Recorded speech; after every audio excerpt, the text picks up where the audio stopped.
All right, Shalom. First and foremost, we'll give all glory, honor, and praise to the true living power, Yahweh, by Hashem, Yahushai, by Hashem, Kakwadash. We'll give double honors to the true elders of Israel who rule well, which are elders of GMS. I also want to give salutations like Akim out there, pushing his word in true sincerity. All right, man. I just want to have a little, a little session on judgment, a little word on judgment, man. You know, all this death has been going on. I woke up this morning, and you know, the brother South Carolina, he put up a video about the woman and 6 kids dying in the household, in the fire, whatever, and somehow the fire got out and everything. And I was just watching the video; it was really edifying. You know, people were like, oh, you know, this that and the third. Why would this happen? Has happened to all those kids and everything. And they had the Kobe Bryant situation, and then you have scoffers, man, like Boozy, you know, Willie D, who questioned the Lord and everything about like, oh, if this is happening, why would God let something like this happen? You know, and I just had a death. I guess you could say, in the family, I guess, and she wound up dying of like old age. But man, she was suffering. You know, and people were like, why would you know something like this happen to her? She's going through so much. You know, I just want to expound on the word judgment. So yeah, man. First and foremost, I'm gonna just start off by getting you know, I gotta get that, man. Deuteronomy 32 and 39. So I'm gonna get that real quick. All right. Slack here. 1 second. I'll start Deuteronomy 32. 32. All right, come. This is the book of Deuteronomy 32 and 39. See that I, even I, am He. This is the Most High. It says, and there is no God with me. Okay, this is Yahweh talking, man. All right, so I'm going to go ahead and read again. See now that I, even I, am He. And there is no God with me. I kill, I make alive, I wound, and I heal. All right, so, you know, people, oh, God doesn't kill, or why would God do this? Or, you know, some people question and be like, you know, why would this happen to a person like this? He might be young, might be too old, you know what I'm saying? Or he was such a good person. No, that's just judgment, man. And that's what the Lord does. So people don't know that it says in scriptures in Exodus that the Lord is a man of war. All right, the Lord loves judgment. I'm gonna get that later. The Lord loves judgment, man. Okay, He's the power to be feared. He kills, He maketh alive in due season when He sees it fit. And if it's somebody's time to go, it's somebody's time to go. And people got a problem with that, man. All right, so I'm gonna read that again. See now that I, even I, am He, and there is no God with me. All right, I kill and I make alive. I wound and I heal. Neither is there any that can deliver out of my hand. That's right, man. Even the scriptures say in Hebrews that it's a terrible thing that it falls into the hands of true living power, man. All right, so I'm gonna go ahead and get Isaiah 55 and 8.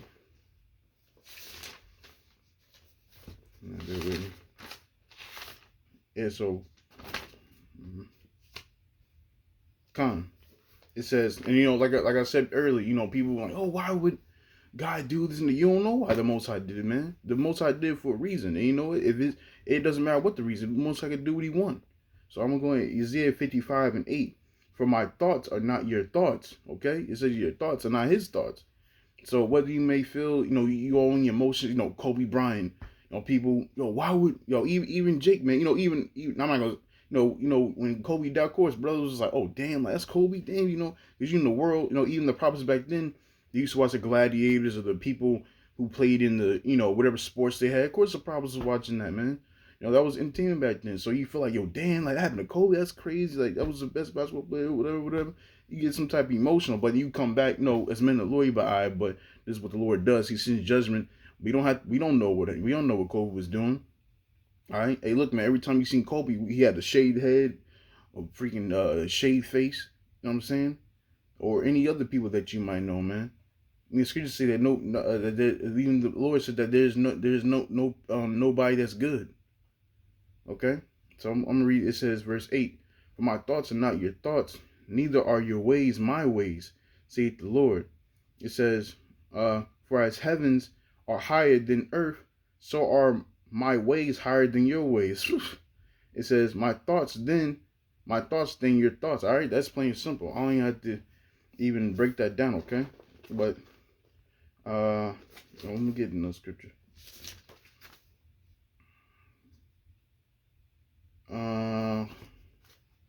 yeah, I'm gonna get Isaiah 61:8.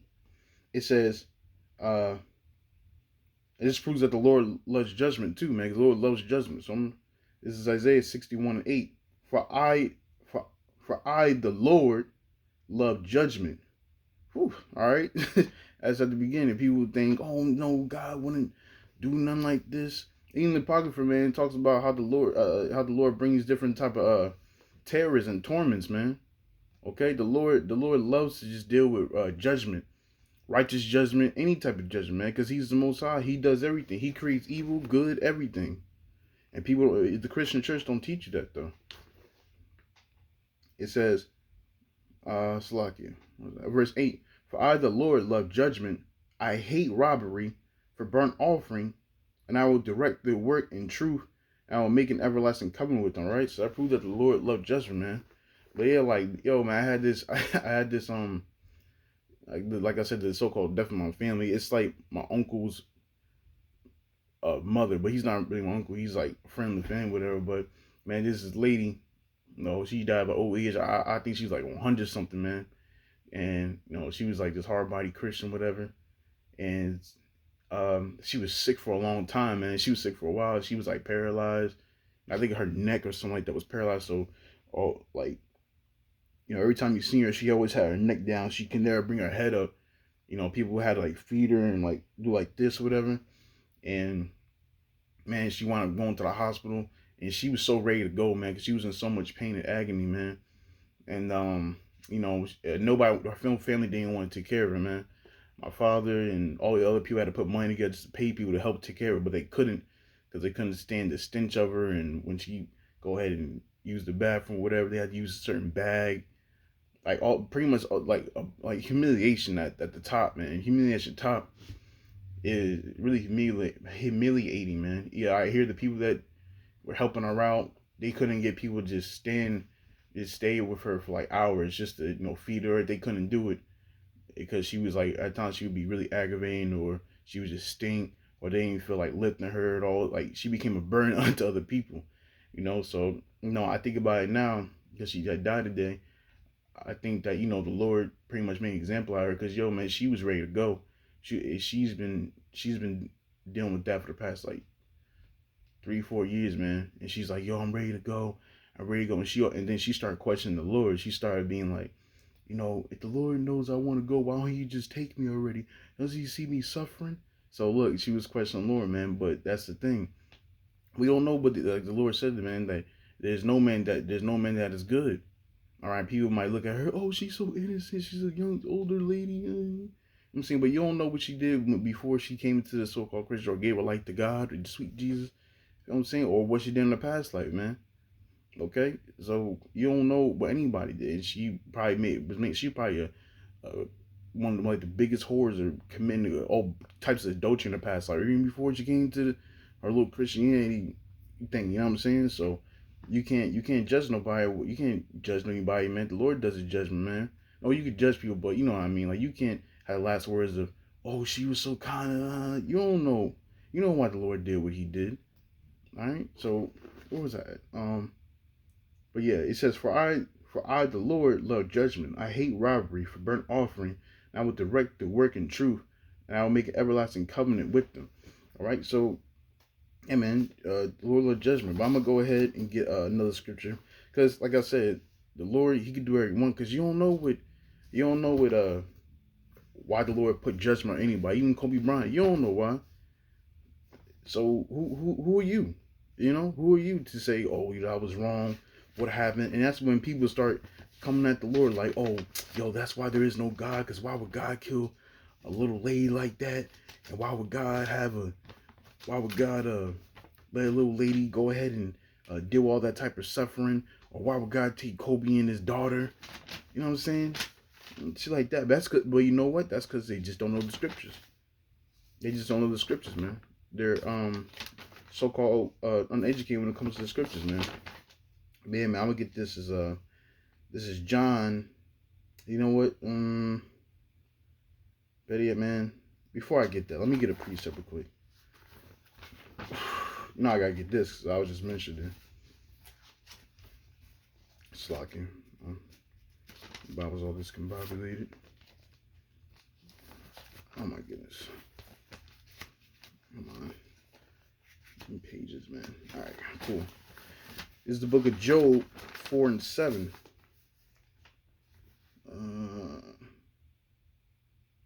This is the book of Job, chapter 4, verse 7. This is going hand in hand. And when I was mentioning about nobody being innocent, the Lord also saying that no man is good.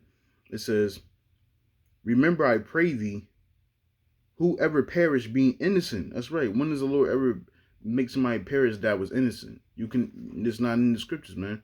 The Lord always punished somebody that was even be the wicked. All right. Don't even twist somebody that's from old age. That's just from dying from old age. Ain't nothing on that. It was time for them to go. But the Lord let them suffer or go through some crazy type of humiliation, or like they go out in a terrible way. They weren't innocent, man. Okay. This says or they had to either do something wrong. Either they had to be in the truth and they take the hand off the plow, or they did something in the past life, or they never came to the truth and was being wicked, did something willfully, And that's the thing, though, man. These people don't even have the protection of the Lord, so they don't even know the Lord. So anything, the Lord definitely has a reason to be off from these people, man. All right. This is like I'm gonna read verse 7 again. Remember, I pray thee, whoever perish being innocent. All right. The Lord is asking a question. It says, or where were the righteous cut off? And the righteous will never cut off, man. The Lord will. He says in the scriptures that the Lord will always remember. The Lord will always remember your good works, man. He's a man of his word. The Lord ain't going to just off you for no reason. I'm saying he's a righteous spirit. The Lord is a righteous man, okay? He's not going to just do things just out of spite. I mean, the Lord can do whatever he wants, but he's a righteous power, man. He does everything in righteousness. All right? And you know what, man? Experiences in camp, people be like, why would you want to serve a God like that? Boy, that should bring some fear into you. I would serve him real quick. That should put more fear into you. Why would you want to serve a God like that? Oh, good golly Wally. Why would you want to serve a guy like that? He's a that sounds like a tyrant to me. Oh man. I heard it all, man. Though. I can't. This is gonna be my last scripture, man. Like I said, I didn't want to go on this too long because I got another video to do. I'm gonna do some more videos. Plus I got time to go to head plantation soon. So this is John 9:1. It says, and as Yahweh passed by, he saw a man which is blind from his birth. Right, this is going to brothers, reincarnation and everything.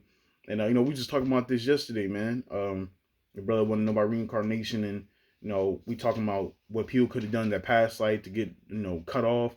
So this is the point. It says, and as Yahweh passed by, he saw a man which was blind from his birth. It says, and his disciples asked him, saying, Master, who did sin, this man or his parents? And they're asking the question because they understood that when judgments happen on the people, sometimes they either come from their parents, because the Lord could curse your seed, or the Lord could, you do this in your past, the Lord could just curse you in the next life. He didn't get you in this life, but he get you in the next one. The next generation come about, man. Okay, so I'm gonna read this again, verse 2. And his disciples asked him, saying, Master, who did sin, this man or his parent, that he was born blind? That's right, because it said that he was born blind. So you got to think, why would the Most High just have some dude come out blind, or hey, even the Lord might have somebody come out leprous, or maybe the Lord won't even get you in the beginning. He'll get you to where you have no way of, some type of physical walking or whatever, just get you in your deathbed real good, play with you. You know what I'm saying? The Lord could just torment you, man. Where you have no way of hope for yourself, man. The Lord's a terrible power, man. He you know what I'm saying? He knows what you think. He knows your nightmares. He knows your deepest fears. All right.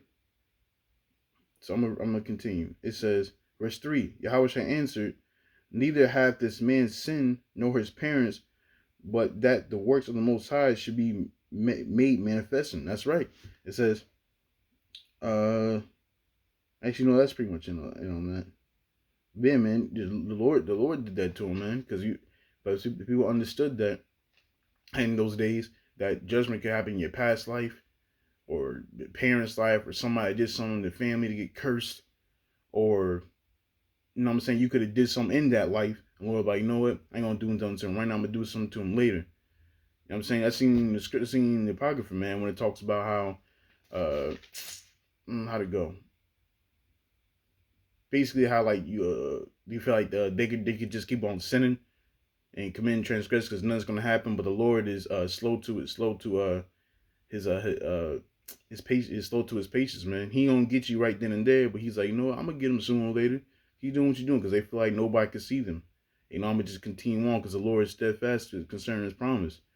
You know what I'm saying? That's what they feel as if like, oh, no, it ain't gonna happen to me. But yo, with that, that's it on that. Yeah, like I said, man, this is a little word on judgment, man. I didn't want to go too crazy on. I got what lesson I want to do. This just came up and about. I heard the news, so I made a lesson on it. Yeah, man. Yeah, that's it on judgment, man. So I want to get all going on and praise due into truly empower Yahweh by Shimon Shai, by Shimon Kakadash. The want to say L's if GMS rule well. Citation like Akim out there. Preaching His word, true sincerity. Shalom.